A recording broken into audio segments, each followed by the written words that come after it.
Olá, bem-vindo a mais um videocast do Breast Saving Group, o videocast que é feito para aquele que faz com população mamada.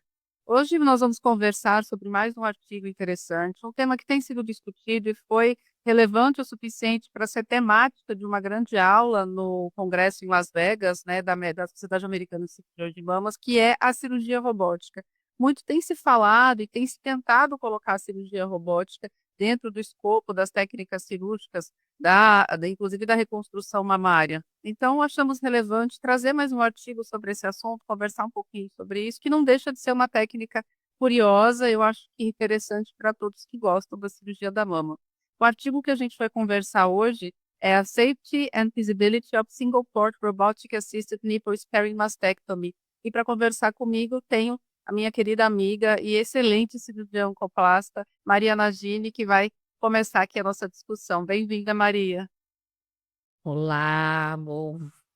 Olá a todos. Paula, é sempre um prazer fazer videocast com você, estar com você, mesmo que seja televisivamente falando. Vamos lá. O artigo, na verdade, a gente faz uma curadoria desses artigos e é interessante que, além da robótica, a gente vai estar falando do single port, que seria um acesso por um único portal, que é como se fosse uma evolução da técnica robótica da mama. E por isso, super interessante nesse cenário. É, eu vou fazer uma breve introdução do que o estudo, né, descreve. Esse artigo hoje a gente vai falar sobre essa utilização do single port, que é uma via única, desde do primeiro estudo, assim, mais importante, do Toesca, em 2015, que ele descreve a cirurgia robótica com múltiplos portais. Se você for pensar que uma plataforma de múltiplos portais, que é utilizada para abdômen, pelve, dentre outras, eh, outras áreas da cirurgia robótica que utilizam a cirurgia robótica, para mama você concorda que fica um espaço muito restrito. Então, eu acho que a técnica de single port talvez seja o número, né? Talvez. Eu acho que foi, assim, inclusive desenvolvida, né, justamente por essa deficiência de você conseguir articular aqueles inúmeros braços para fazer a dissecção da cirurgia mamária. Então, acho que esse é o grande diferencial desse artigo. E esse artigo, na verdade, ele tem como ponto, né, do ponto de vista oncológico, de sobrevida, ele tenta fazer um comparativo da cirurgia single port com a cirurgia de nipospermastectomia, que é hoje quase que na maior parte dos casos de mastectomia, quando ela é indicada, a gente acaba, quando possível, utilizando a preservação da pele, da areola, da papila. E nesse cenário também foi feita a reconstrução com expansor tecidual. Eu Na achei um ponto interessante, desculpa, eu achei um ponto interessante a técnica de reconstrução, né? Eles reconstruíram todas as pacientes no estudo só com um expansor que é pré-peitoral. Então, é, isso, Tá dando spoiler, né, doutora Paula? desculpa, mas a verdade é porque eu achei interessante a gente colocar, Super, porque super. quando a gente pensa em reconstrução, ou cirurgia de reconstrução que a gente faz, a gente geralmente, a depender, por exemplo, essas pacientes que foram submetidas a esse critério, né, nesses critérios de inclusão, a gente pensaria em outras maneiras de reconstruir, não necessariamente com o expansor. Então, acho que é uma coisa que a gente pode conversar um pouquinho mais para frente. Eu já acabei dando spoiler. Tá ótimo, é muito bom spoiler de vez em quando, e vamos nós. Realmente, esse artigo a gente pegou porque tem reconstrução, né? Claro, tem que ter uma reconstrução na história. E assim, na cirurgia aberta da nipple sparing, a gente tem reportado pelos pacientes nesse cenário de pós-operatório uma perda importante, né, da sensibilidade, tanto da pele quanto do complexo areolo-papilar. E aí, assim, esse estudo, ele tem um detalhezinho, que eu não vou dar o spoiler agora, a gente vai falar um pouquinho na discussão, mas ele fala sobre essa questão da sensibilidade, que ele conseguiu identificar uma diferença muito importante nesse cenário da cirurgia robótica, e talvez essa seja a grande vantagem relacionada com o tratamento cirúrgico da mama e associação com a cirurgia robótica, né?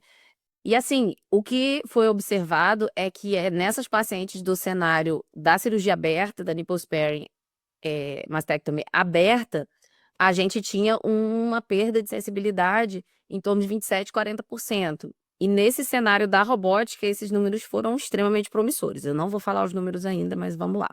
Esse estudo, o desenho dele é um estudo prospectivo, então eles avaliaram essa coorte de pacientes.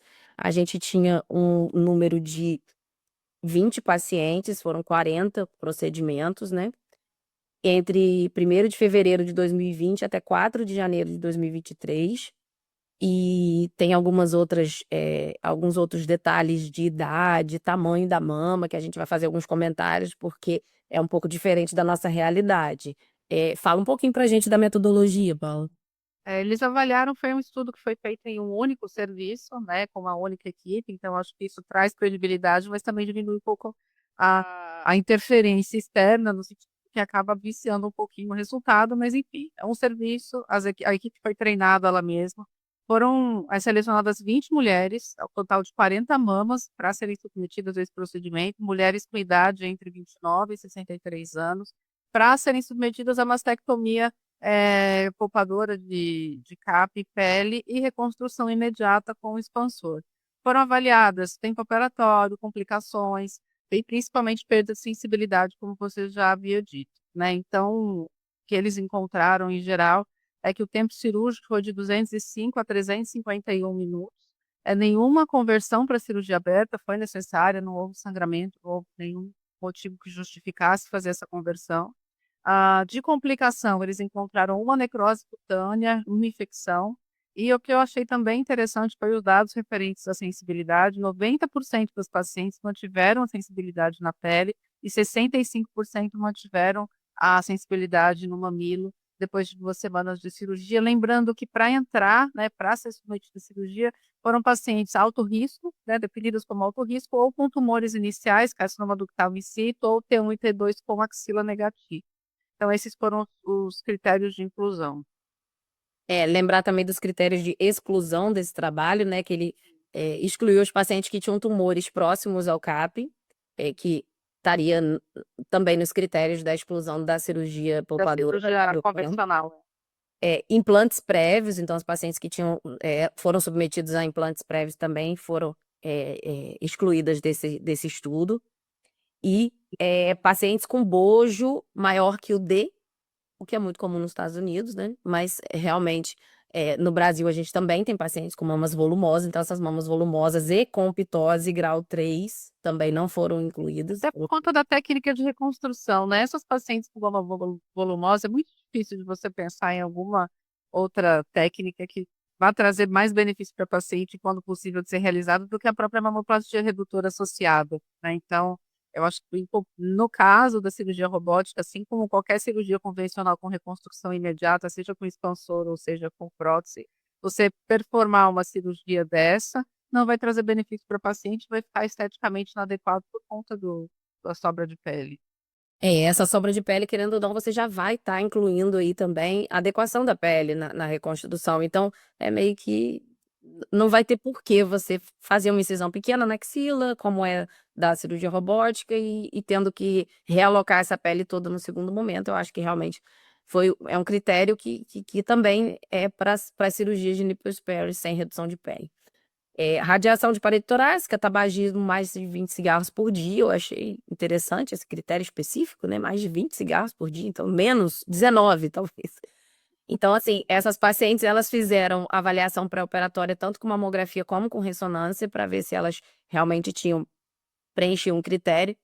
E elas foram submetidas, em alguns casos, nos casos de câncer, a linfonodo sentinela. Então, pacientes que tinham tumor com axila positiva não foram submetidas à cirurgia robótica uniportal nesse cenário do estudo. A técnica operatória, eu achei interessantíssima quando ele descreve a técnica operatória, porque ele descreve em ultra, mega, hiper detalhes. Detalhes que eu acho que pra gente, que a gente está conversando sobre isso, mas infelizmente nunca vimos, né? Fica até às vezes um pouco difícil de acompanhar. Mas é interessantíssima a tecnologia associada a essa adaptação para essa cirurgia poder ser realizada na mama. Também fiquei muito impressionada, é bastante interessante. Outra coisa também que a gente tem que salientar é que essa cirurgia ela foi, né, esse estudo foi desenhado num lugar onde já existia cirurgia robótica avançada em outros cenários, de outras equipes cirúrgicas. E como a equipe de sala faz diferença nisso, Porque se você for pensar que além de treinar o cirurgião, além de ter a curva de aprendizado do cirurgião, você tem que ter a curva de aprendizado de toda uma equipe, de apoio de centro cirúrgico, de instrumentação, de enfermagem, até do próprio do maqueiro que vai buscar esse paciente. Então, assim, essa equipe já tendo todo essa atitude relacionada às cirurgias robóticas de outras especialidades, o que isso facilita, né? No caso, e quando a gente resolve fazer a mama, o que isso impactou na questão de tempo cirúrgico, é importantíssimo também lembrar disso, porque um tempo cirúrgico baixo não é conseguido com uma equipe que não está treinada, isso daí é fato. E mesmo assim ainda é mais alto que o convencional, mas, com certeza eles conseguiram ser mais efetivos por conta disso. Mas se você for pensar que uma equipe treinada ajuda demais, Sim, realmente contribuiu, foi um viés positivo, digamos assim, né? E aí ele coloca que esse cirurgião que fez o treinamento inicialmente num cadáver lab, com técnica de cadáver, e que depois ele fez as 10 primeiras cirurgias com é como se fosse tutor sênior, né. um tutor, né, uma pessoa que está ou presente no console, né, na área do console do robô, ou uma pessoa online, de qualquer forma tem várias modalidades, eu já vi de várias formas aqui, pelo menos no meu serviço, a gente tem cirurgia robótica, tem a plataforma e a gente tem esses tutores, esses orientadores do ponto de vista, é como se fosse uma supervisão, né, da parte de robô, e depois ele passou a fazer isso, obviamente, sem essa supervisão. Mas ele descreve detalhadamente as técnicas, 12 graus de Teneleburg reverso, e que ele coloca para facilitar a saída de fluido da cavidade. Eu achei Eu achei super interessante isso. super, eu acho que é E super tem uma posição que só a robótica permite. só a robótica permite. Então, assim, é uma posição que a gente não utilizaria, obviamente, para fazer uma cirurgia convencional aberta, mas que dentro de um cenário da robótica faz todo sentido. E para quem está, obviamente, querendo iniciar nesse cenário da cirurgia robótica, é interessante esse texto do artigo, porque ele realmente traz com bastante riqueza de detalhes essas alterações. Ele descreve um gel point, que, pelo que eu entendi do contexto, como eu não tenho vivência em cirurgia robótica de mama, o gel point, até onde eu entendi, é um mecanismo que fica para manter, obviamente, essa cavidade e ele é retirado junto com ele tem Trocáter. junto com o trocáter para poder fazer a retirada da peça cirúrgica no final, sem atrapalhar a avaliação do patologista. Nas mamas maiores, essa retirada da glândula, a incisão precisou sofrer uma ampliação, então essa incisão foi ampliada, ela é realizada embaixo da linha dos pelos da axila, geralmente, e essa incisão não descreveram o tamanho da incisão, Paulo, você chegou a ver isso? Não? Geralmente eu vi teve uma apresentação muito interessante lá em Las Vegas em relação a técnica robótica, e em geral eles descrevem incisões que variam de 5 a 7 centímetros. Então também não são incisões muito pequenas, né, não são incisões grandes, mas também não são incisões muito pequenas. Mas para você conseguir tirar o volume glandular mamário, por mais que você faça uma incisão, né, você possa fazer o acoplamento do trocáter com uma incisão menor, na hora de você fazer a retirada ou de você introduzir o expansor, você tem que acabar ampliando um pouquinho. De qualquer forma, pelo menos os resultados que eles mostraram lá em fotos são incisões extremamente aceitáveis, porque eles utilizam, né, ali aquela parte do sulco, dando prolongamento axilar entre a axila e a mama, e fica um resultado estético bem legal, fica bem discreto. Dos resultados estéticos, eu realmente já vi alguns resultados de robótica, achei muito interessantes. Aí a parte da reconstrução que realmente chocou um pouco, que não costuma ser o nosso habitual, a reconstrução era realizada por cirurgiões reconstrutores de mama, e aí no cenário lá do serviço era realizado por cirurgiões plásticos que faziam ou reconstrutores da mama, e eles utilizaram um expansor tecidual com uma matriz dérmica celular pré-peitoral. Isso definitivamente não faz parte da nossa prática de reconstrução, seja por cirurgia robótica, seja por cirurgia aberta convencional, né. Eles têm esse hábito, essa facilidade de usar matriz celular, nos Estados Unidos. Já existe o mesmo movimento que o Brasil passou há alguns anos, né, dessa transição de você conseguir abarcar o cirurgião de mama para também fazer reconstrução mamária. Eles estão passando por esse movimento agora, é um movimento mais tardio, Então, hoje a gente vê que a sociedade americana está oferecendo cursos de oncoplastia, está começando a trazer nos seus eventos grade, né, na grade da programação, cursos e eventos e palestras sobre oncoplastia mamária, que não era feito até poucos anos atrás, porque de fato lá era uma área que era extremamente restrita aos cirurgiões plásticos. Quando a gente esteve em Cleveland acompanhando o serviço de reconstrução, é um serviço de cirurgia plástica. E os cirurgiões de mama ficaram extremamente interessados que nós, mastologistas brasileiros, estávamos estagiando na cirurgia plástica da Cleveland Clinic. E da última vez que eu fui no evento, eu pude ver vários dos colegas americanos já participando, fazendo esses cursos para poderem fazer oncoplastia. Então, eu acho que é um movimento natural que está acontecendo no mundo inteiro. Lá, talvez tenha tido mais resistência, mas a maneira de reconstruir, as técnicas, elas vão muito de acordo com o comportamento que os cirurgiões têm nos serviços. E o que eu acho, o que eu vejo é que os cirurgiões americanos, eles tendem a ser um pouco mais radicais do que nós. Nós fazemos mais cirurgia conservadora do que eles. Eles fazem muito mais mastectomia com reconstrução do que a gente, com uso de expansor, uso de prótese de tela, uso de OPME de uma maneira geral.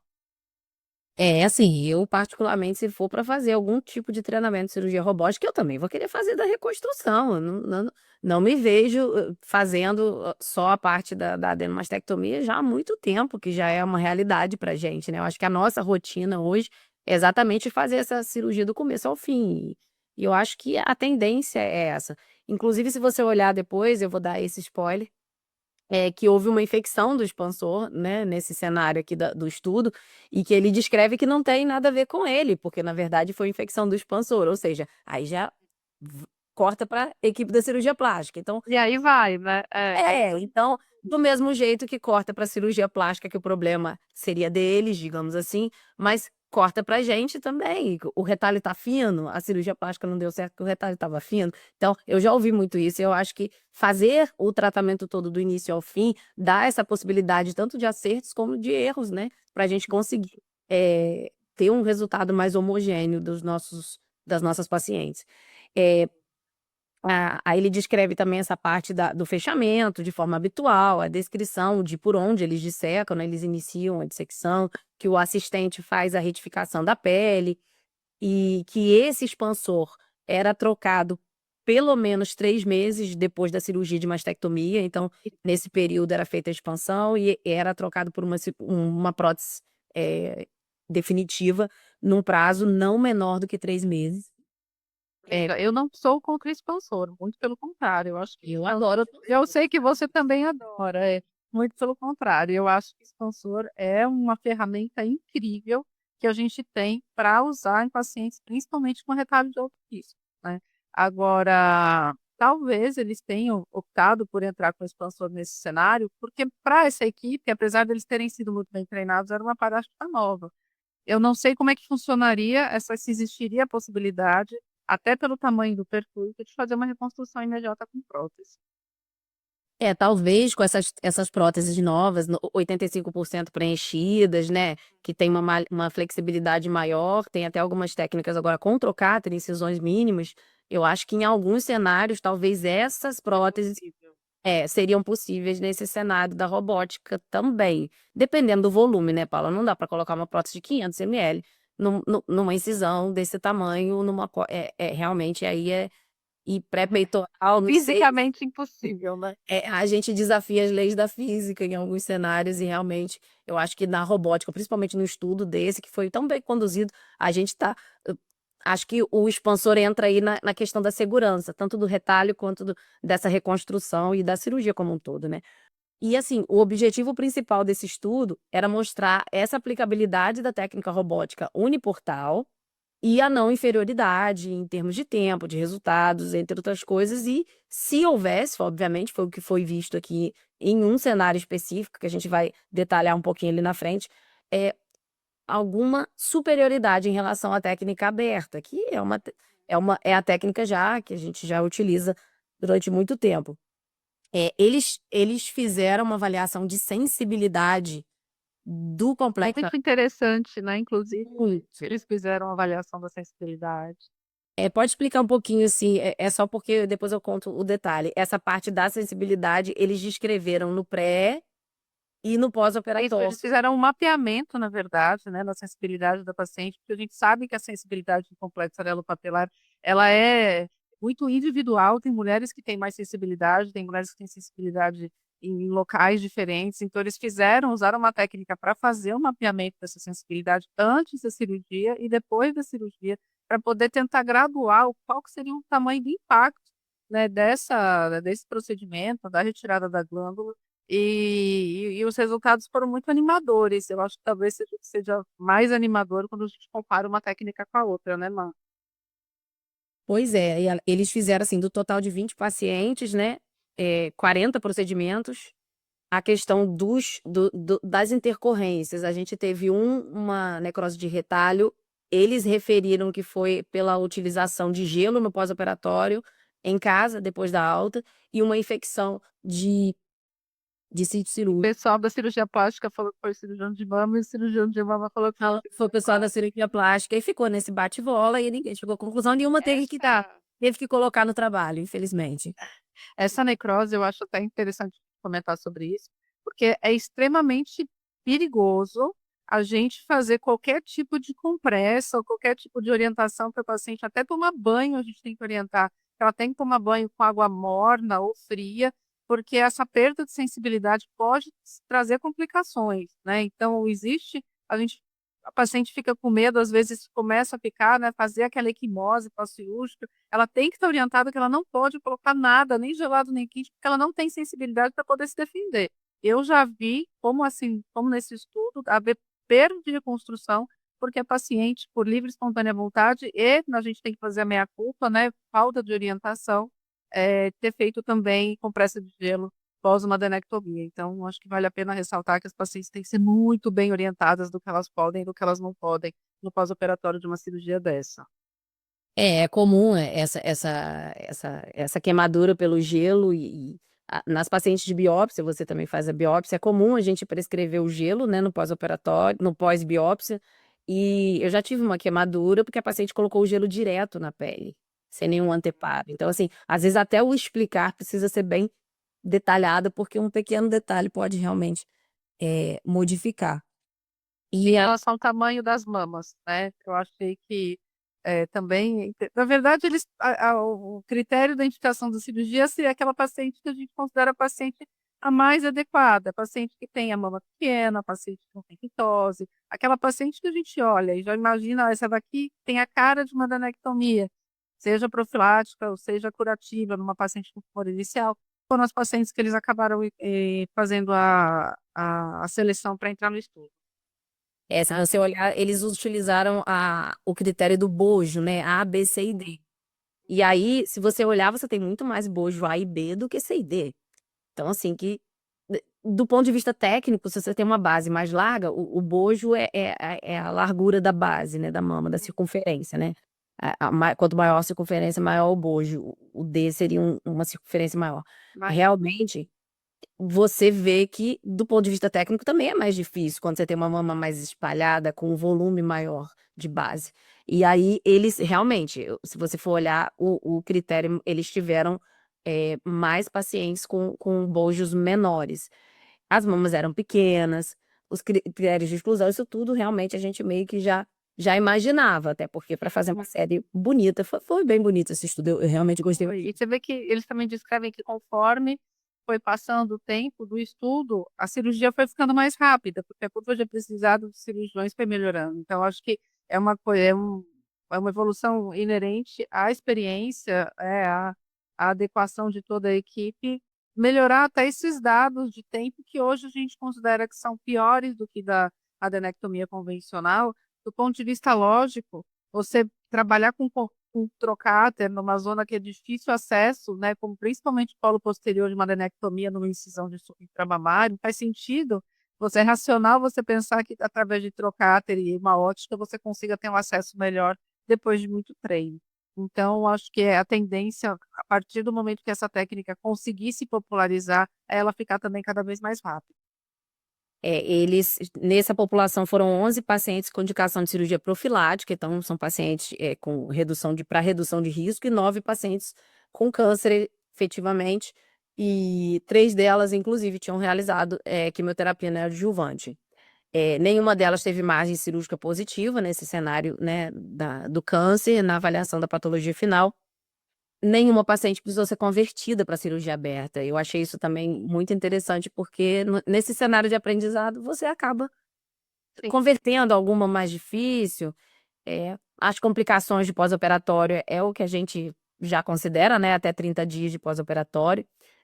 Nenhuma paciente precisou fazer revisão cirúrgica por necrose efetiva de pele, a não ser essa do gelo, e a infecção do expansor, que eles colocaram aqui, que foi uma complicação do pós-operatório relacionada à prótese, né. O que aconteceu do ponto de vista da sensibilidade nesse estudo foi que, das 10 primeiras pacientes, eles não fizeram avaliação criteriosa da sensibilidade da mama e do complexo aureolo-papilar no pré-operatório. Então, a partir do momento que eles viram que a sensibilidade era muito referida como boa no pós-operatório, a partir da 11ª eles começaram a fazer efetivamente essa avaliação criteriosa no pré e no pós. Se você pensar que ela já não tinha uma sensibilidade muito boa, no pós-operatório ela vai perder Vai continuar não tendo, por isso vai que eu continuar não sempre tendo. acho que vale a pena ressaltar, e eles deram importância para isso nesse estudo, que, é muito individual a sensibilidade. Tem paciente que tem muita sensibilidade, que é uma zona erógena, que é incrível, e tem paciente que não faz diferença.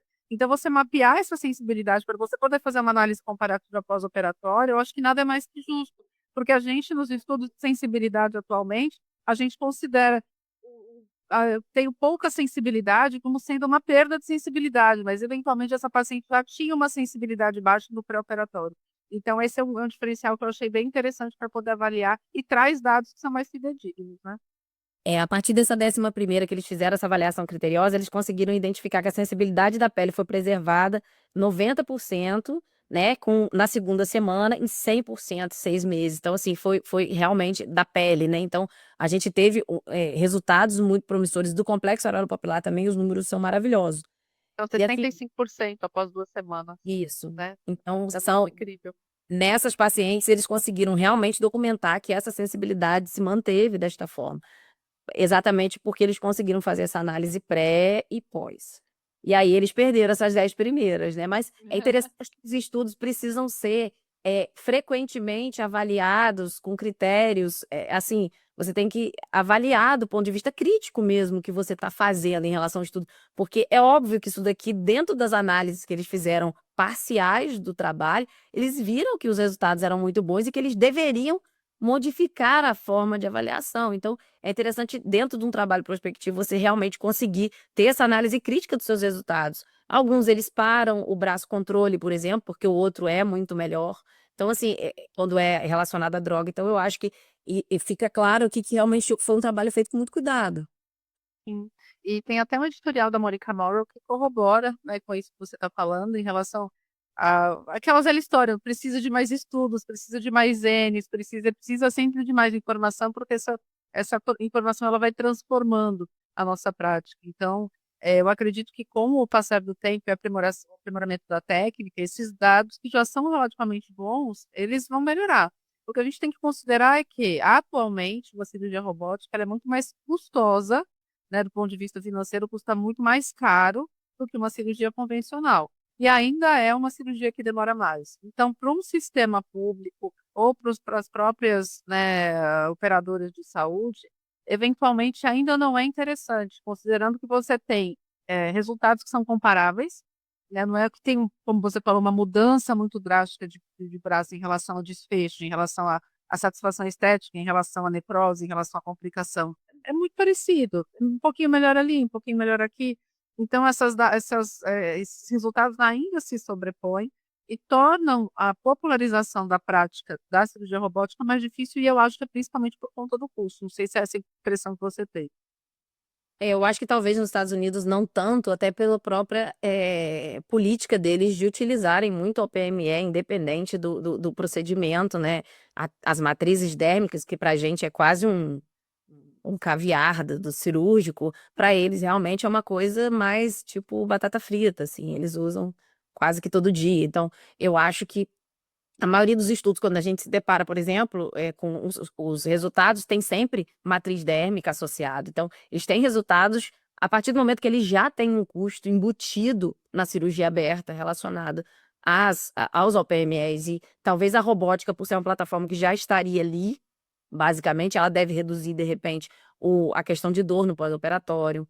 Essa questão do surveillance, né, da sobrevida dessas pacientes, realmente a gente consegue ver que tem um impacto positivo, uma manipulação mais gentil dos tecidos. Então, no final das contas, eu acredito que talvez nesse cenário onde existe uma gestão dessas pacientes, as pacientes, é engraçado que nos congressos tem uma participação muito grande das pacientes também nessas tomadas de decisão. Muito mais do que nos brasileiros, né? Isso é bem marcado quando a gente tem algum congresso nos Estados Unidos. E até por essa prática, eu acho que pela sensibilidade, por manter sensibilidade, eu acho que talvez a robótica tenha no cenário americano um papel que fique importante também.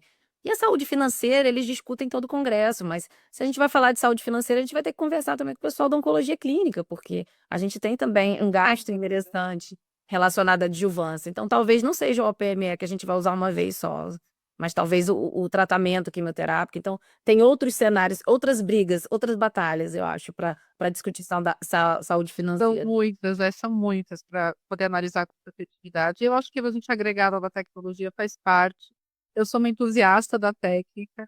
Eu acho que quando a gente conseguir, tiver disponibilidade de ter acesso a como aprender, onde aprender, e houver a possibilidade de replicabilidade no Brasil, eu vou estar lá primeira da fila para conseguir aprender. Poder Segunda. Então a gente vai junto. E eu acho que tá top. Falar da conclusão do estudo. Sim, na verdade eu queria falar sobre os outros estudos também que a gente tem relacionados à Pronto. de robótica. E assim, os outros estudos, se a gente for pensar, eles são estudos não americanos. Esse é o primeiro estudo americano, uma série de casos americanos, prospectivo. Os outros estudos são asiáticos. Me corrija se eu estiver errado. A grande série é essa que a gente citou no começo, né, do Toesca, que não sei se é assim que pronuncia, mas acredito que sim. Mas foi multiportal, então a gente tem a questão da robótica multiportal. No cenário asiático já é utilizada há mais tempo, Japão, Coreia, etc. E se a gente for pensar nos estudos comparativos, a gente tem revisões sistemáticas, dentre outras coisas, mas não de uma forma como foi conduzido aqui, instituição única, único cirurgião, um cirurgião que não tinha experiência vasta em cirurgia robótica, que ele fez o treinamento e logo passou para a cirurgia mamária. Então, assim, é meio que como seria se nós estivéssemos diante do início de uma jornada na cirurgia robótica da mama. Eu achei interessante porque meio que foi o caminho das pedras. Eu tenho uma revisão chinesa que eu achei super interessante, de 2023, que é o que eles colocam como tendo uma revisão sistemática. Eles juntaram mais de 300 mil pacientes submetidos à cirurgia robótica. Eu não sei nem onde que eles arrumaram tanto pacientes submetidos à cirurgia robótica. Tá isso no estudo. E o que eles encontraram de mais importante, mais relevante, foram que as pacientes se sentiam mais bonitas, melhores resultados estéticos pela cirurgia robótica. As complicações foram bem equiparáveis, né, entre as técnicas. O pós-operatório da cirurgia robótica ele é mais curto em termos de imobilização da paciente, ele é menos dolorido, a paciente fica menos tempo restrita, mas é uma cirurgia que tem um custo mais elevado, que tem um tempo cirúrgico maior, como a gente já tinha falado. Do ponto de vista de desfecho oncológico, assim como, né, nesse estudo que a gente viu agora, que a gente tem visto, não há diferença. Então, a gente tem segurança para poder falar em desfecho oncológico, tanto na cirurgia robótica quanto na cirurgia convencional, apesar de no editorial da Mônica Mauro ela questionar bastante isso. Ela acha que esse tempo que a gente tem observado, que são mais ou menos 10 anos, né, a técnica foi publicada em 2015, é pouco tempo para a gente chegar a conclusões em relação ao desfecho oncológico. Mas, até hoje, no que tange o resultado dos estudos, há segurança em se fazer cirurgia robótica. Eu acho que é uma evolução, assim como foi pra gente deixar de fazer mastectomia radical e passar a fazer Sim. preservadora de pele e papila, não precisa falar quantos anos a gente saiu da residência, mas a gente aprendeu muita mastectomia radical, esvaziamento axilar nível 3. Então, assim, eu acho que a gente, as coisas tendem a evoluir, a gente precisa estar acompanhando. E talvez esse treinamento, e eu acho que na conclusão ele fala um pouco sobre isso, que esse treinamento que o cirurgião precisou fazer no Cadaver Lab, depois com esses orientadores, talvez para as novas gerações de cirurgiões mamários que vão estar saindo de locais que já têm a cirurgia robótica, pelo menos instituída, eles talvez tenham uma familiaridade muito maior com essa técnica do que nós tivemos, obviamente, e vamos ter quando formos aprender. A dificuldade técnica vai ser muito menor para eles. A curva talvez seja um pouco mais rápida, né, achatada, menos achatada. E assim, como todo estudo, esse estudo também tem seus vieses, e um dos vieses que ele descreve foi essa questão da sensibilidade, porque no final das contas o grande barato do estudo foi a questão da sensibilidade, que foi uma coisa que foi impressionantemente melhor no cenário da cirurgia robótica. Ele coloca que talvez seja interessante ter outros estudos, né, com um N maior de pacientes para avaliar essa sensibilidade. E ele, pelo que eu entendi, ele se lamenta bastante por não ter feito essa avaliação pré-operatória dessas pacientes, no que tange a questão da sensibilidade, para poder ter esses números mais robustos, esses resultados mais interessantes. E assim, do que eu pude ver, o trabalho foi extremamente bem conduzido, esses detalhes, né? O índice de complicação não está muito fora também do que a gente tem de índice de complicação da cirurgia, da cirurgia em outras séries. Então, a gente está aí com um estudo bem executado e que traz para a gente resultados promissores demais na questão da sobrevida da paciente e da sensibilidade, que é uma coisa que atrapalha bastante.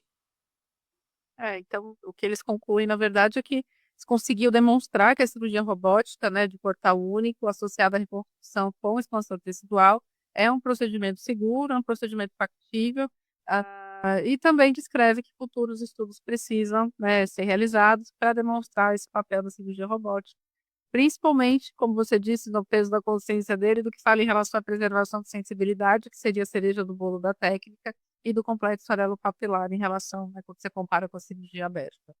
Gostei do artigo, boa escolha. Também gostei bastante. Eu acho que a cirurgia robótica é evolução. Vamos já fazer um curso, Paula, de cirurgia robótica, porque eu sou cirurgiã geral de formação, você acredito que Eu também. também. Então, assim, tá no DNA, eu fiz muito vídeo na época da cirurgia geral, eu gosto bastante, mas assim, querendo ou não, mama me encantou, eu acabei fazendo mama, mas assim, no final das contas, dá para ter essa interface, né? A gente fazer um robozinho, eu acho que ia ser bem legal. Eu vou curtir bastante se eu puder fazer cirurgia robótica de mama. Vamos e a gente volta aqui para gravar um videocast com a nossa própria experiência. Aí vai ser top. Já pensou? Estudo nosso? É É. ótimo, se Deus quiser. Chegar lá. Joga pro universo, Paula, joga pro universo. Não, eu estava ouvindo. Então, agradeço a todos vocês que estiveram com a gente, enquanto a gente discutiu esse artigo de uma maneira bem leve e reverente, com um pouquinho da nossa experiência, da nossa opinião, mas um artigo super interessante. Espero que vocês tenham aproveitado e esperamos vocês para o nosso próximo videocast, que é o videocast de quem faz reconstrução mamária. Mas muito obrigada, uma ótima tarde, sempre um prazer estar com você. Obrigada, Adson, aí por pilotar nosso videocast e até a próxima.